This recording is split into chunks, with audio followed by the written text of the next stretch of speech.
Welcome back to the channel. Thank you for being here, uncensored and unafraid. And that is very important for this video. Hope you're having a fantastic day. Do me a quick favor, like, comment, subscribe, hype on mobile, notification bell. You know, all of the things. So,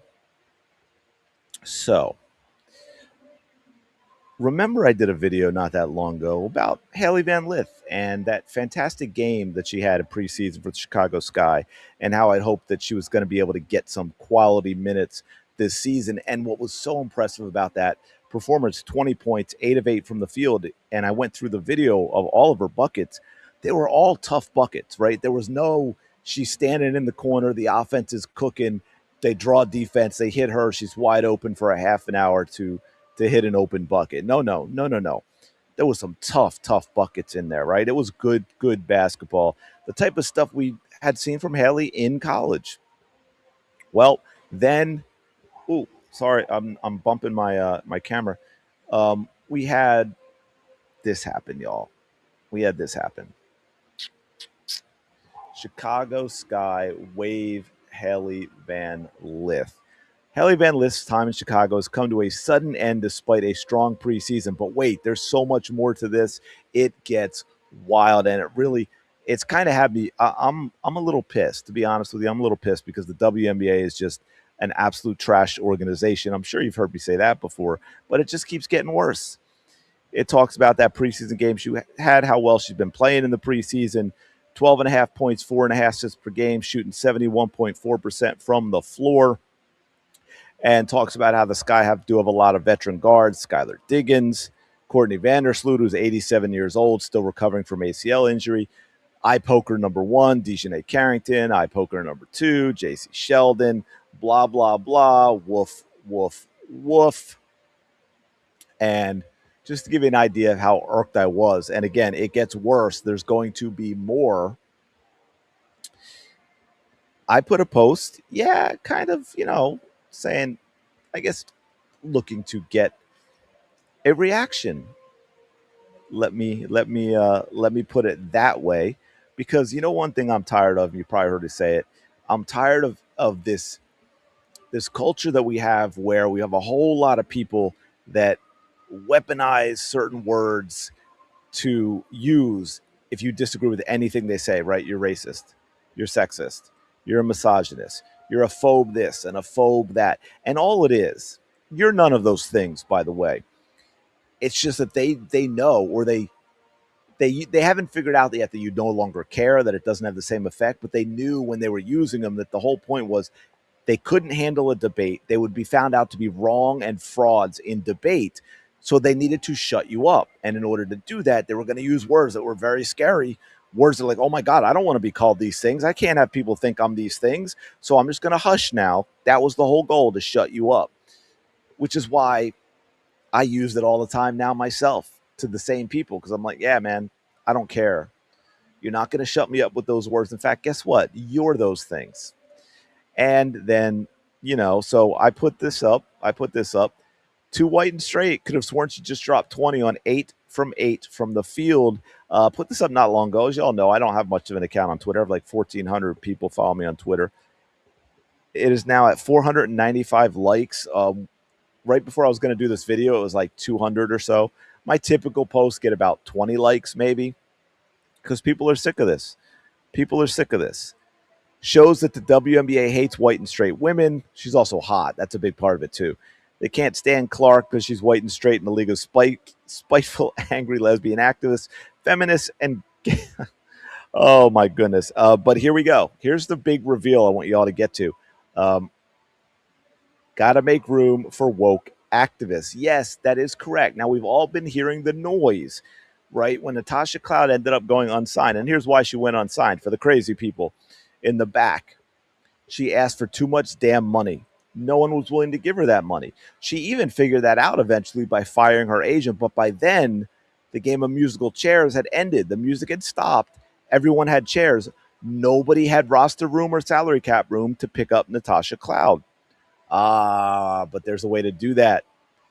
We sacrifice the likes of Hailey Van Lith. We know We know that this is a league that has always protected two types of people: activists and vets, right? And that's why the league has been very slow to evolve, very slow to get better, because they protect people like that. They will give Natasha Cloud a job over a young player out of college.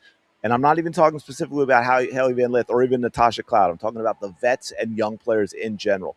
The old washed vet will get protection over the young, better player coming into the league. They always have to bring in better new players, obviously, because eventually players get so old. Even Diana Taurasi had to retire.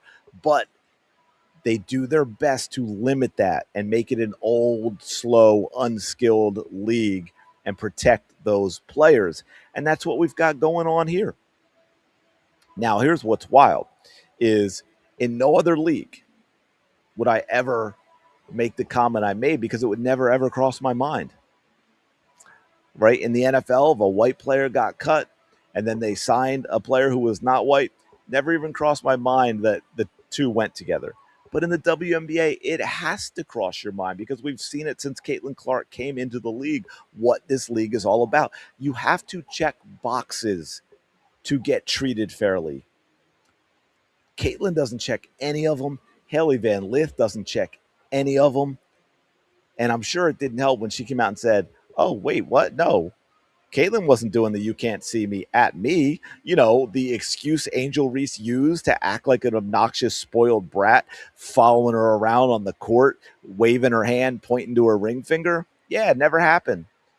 They continue to tell you it does, because, again, just like the words they used to call you to shut you up, they're going to ignore all facts and all receipts and just keep repeating the same nonsense. And I want to finish up with this.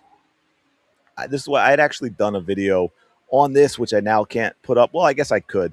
95% of it was good, but it's based on Natasha Cloud um, in general, but there's a lot of other stuff in it. But this is Sue Bird, and it's wild.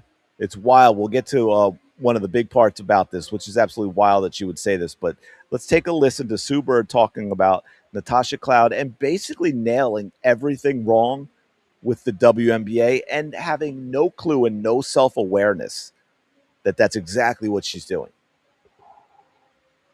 I personally don't want to live in a world where Natasha Cloud is being punished for being outspoken. It is not. By the way, let me just point out that that's actually insane and unhinged. Sue Bird would rather no longer be living than be in a world where Natasha Cloud doesn't get signed because of a reason Sue Bird made up with the little voices in her head. Okay? Because the narrative was Natasha Cloud didn't get signed because she was outspoken on political issues. But the entire WNBA agrees with all of Natasha Cloud's political issues, right? So does that make any sense at all? They didn't say, oh, it was because she bashed the WNBA and the CBA. No, I believe it was, over in the Middle East. It was one of those things that she was talking about. And, oh, that's why she's not being signed. What our league has been built on. In fact, being out. Your league has not been built on being outspoken. It's been built on NBA money. Spoken is part of the fabric of our league. It's what connects us to our fan base. Actually, Tosh is. It does not. Well, it might connect you to your fan base, but they're not basketball fans. It connects you to the 7 people who go to games for the social events. It turns off real basketball fans. Hello, I'm speaking right now.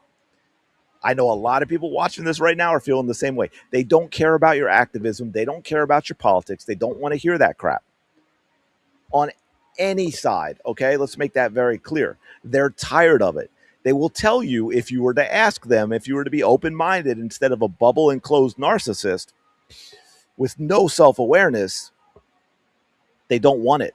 They don't agree with it, and they don't like it. And when I say don't agree, I mean they don't agree with doing it. I'm not talking about, because I know a lot of people who would agree with a lot of players on politics, but they don't want it in the WNBA. Of that, we've actually changed the world. I'm not even joking. Yes, we've changed things for our league, but I think that has trickled into the actual society that we live in. And talk about an unhinged, wrapped in a bubble narcissist. Did you hear what she just said? Sue Bird, no one had any idea of your existence until Caitlin Clark. Well, a few people did. U.S. women's national soccer team fans, of which there are many, because you dated Megan Rapinoe, because you were eye candy for Megan Rapinoe. It's the only reason people knew who you are. They don't give a crap about the fact that you went to UConn. They didn't know it. They had no idea you were a basketball player. You're nothing, respectfully. Absolutely nothing in the bigger scheme of things. No. The Jesus Christ, freaking WNBA players changed the world with their act. I pride myself on having a good vocabulary. I'd put myself in the top. Now I can't even speak right after I say I pride myself on my vocabulary. I put myself in the top 1% in terms of books read, number of books read. Love, avid reader. I'm struggling right now for the words to accurately describe the delusion in Sue Bird's mind, making that comment that the WNBA's activism has changed the world. It's what has gotten us to where we are today. So for me, no, you got nowhere for 30 years until Caitlin Clark came around. You being activist didn't get you anywhere. Zero, not a places. me, that would be the antithesis of the WNBA's identity for Tosh to be, blackballed in this way. And She's not being blackballed. She's, by the way, replacing Hailey Van Lith. Sue, I say this sincerely. You may very well need to be in an asylum. I worry about your mental health at this point. I really, truly do. So she just goes on rambling about Natasha Cloud. I've had enough. I don't think I can say more on this issue at this point, but this is disappointing as hell to see Hailey Van Lith get cut and then see the Chicago Sky immediately sign yet another veteran guard of the Chicago Sky. I promise you, there were behind the scenes discussions among all the activists in the WNBA, because that's all they are, Sue. So this is insane to think Natasha Cloud wouldn't be signed because she's one of them. And they were like, oh man, we got to figure out this Natasha Cloud thing. We got to get her on a team. Who can do it? Who can absorb it? Who can make a change and cut a player and free up some money to sign Natasha Cloud? And then ended up being Hailey Van Lith was the sacrificial lamb, and the Chicago Sky now stuck with Natasha Cloud. But I'm trying to bring myself down because I could go on a serious rant about this. Anyway, let me know your thoughts in the comments below. Smash the like button, subscribe to the channel. Go have the day you deserve. I will talk to you later.